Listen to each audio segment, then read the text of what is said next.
राणा सांगा यानी महाराणा संग्राम सिंह मेवाड़ के सिसोदिया राजवंश के उस वीर योद्धा थे जिन्होंने 16वीं शताब्दी के आरंभ में राजपूताना और एकजुट कर उत्तर भारत के मुस्लिम सुल्तानों के विरुद्ध ऐतिहासिक संघर्ष छेड़ा। 12 अप्रैल 1482 को चित्तौड़गढ़ में राणा रायमल के पुत्र के रूप में जन्मे सांगा ने अपने जीवन काल में लगभग 100 युद्ध लड़े, जिनमें 80 से अधिक गंभीर घाव झेले। एक आंख, एक भुजा और एक टांग खो दी, फिर भी कभी हार न मानी। उनका प्रारंभिक जीवन संघर्षपूर्ण रहा।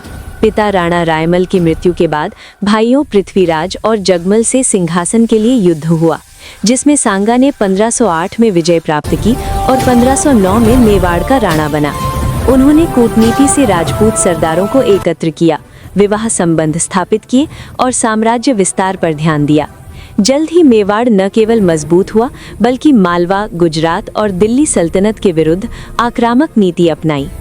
सांगा की पहली प्रमुख विजय 1517 में खटोली के युद्ध में हुई, जहां उन्होंने दिल्ली सुल्तान इब्राहिम लोदी की सेना को बुरी तरह हराया और एक हाथ खो दिया। इसके बाद 1518-19 में धौलपुर के युद्ध में लोदी और मालवा सुल्तान की संयुक्त सेना को परास्त किया।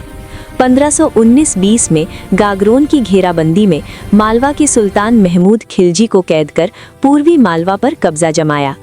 1520 में ईडर और गुजरात पर आक्रमण कर गुजरात सुल्तान मुजफ्फर शाह द्वितीय को हराया और उत्तरी गुजरात पर अपना आधिपत्य स्थापित किया। इन विजयों से उनका साम्राज्य सतलुज नदी से नर्मदा तक और सिंधु से ग्वालियर तक फैल गया।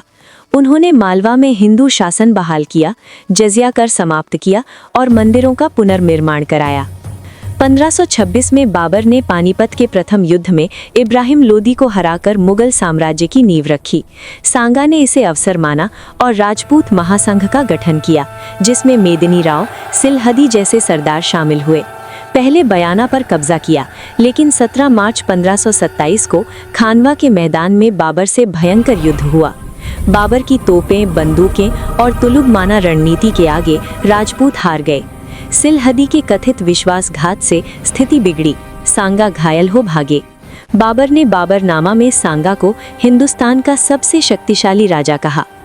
खानवा की हार के बाद भी सांगा ने हार न मानी और पुनः सेना संगठित की, लेकिन 1528 में कालपी में उनके ही कुछ राजपूत सरदारों ने उन्हें विष देकर मार डाला, संभवतः बाबर से संधि के भय से।